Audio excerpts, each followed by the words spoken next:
Bonjour, bonjour. Nabengami na kombo ya Tete Solo. Naza victime ya guerre ya 6 jours.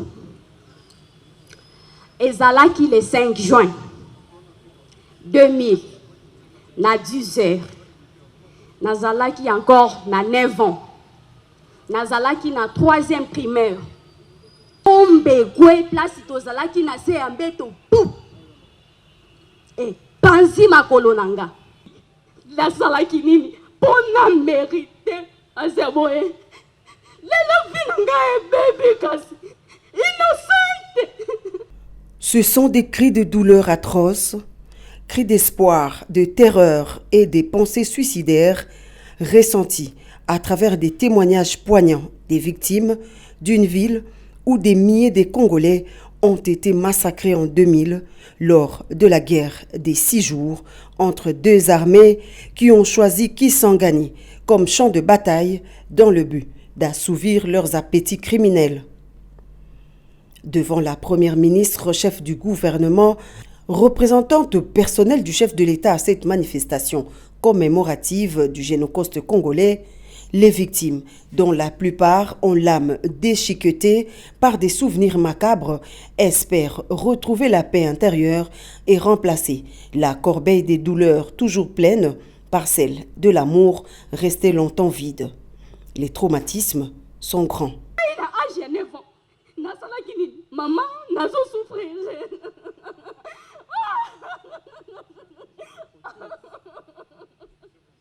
Nous sommes les autres pesa pasi. Kimia esangi banda mobu.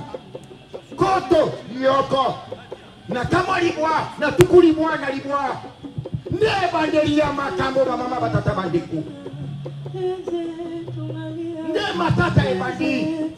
Pona nini tonyambaki bango bakoche epai biso bayena makambo bayena makambo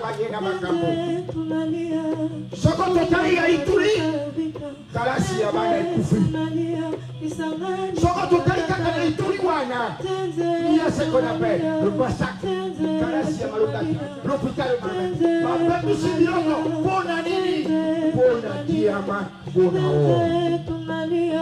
bango la kotala de wolo.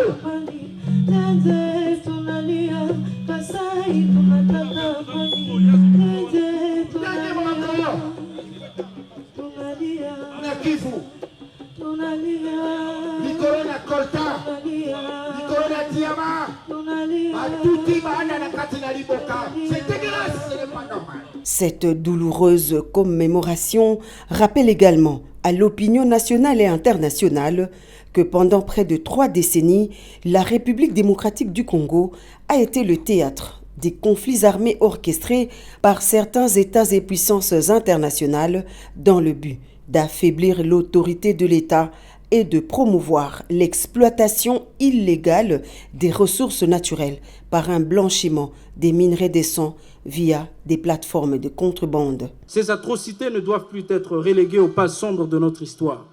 Elles doivent nous rappeler notre devoir de restaurer et de redonner espoir. C'est pourquoi aujourd'hui, je suis fier de vous parler du FONAREV.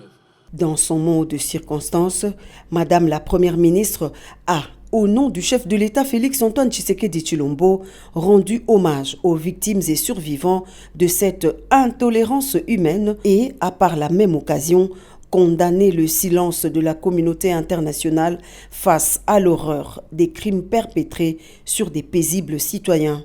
À travers l'engagement du président de la République, nos efforts ont conduit à la mise en place de l'écosystème des réparations avec la création des fonds de réparation des victimes des crimes contre la paix et la sécurité de l'humanité, le FONAREV, et du fonds spécial de réparation et d'indemnisation des victimes des actes illicites de l'Ouganda en République démocratique du Congo, FRIVAO en cycle.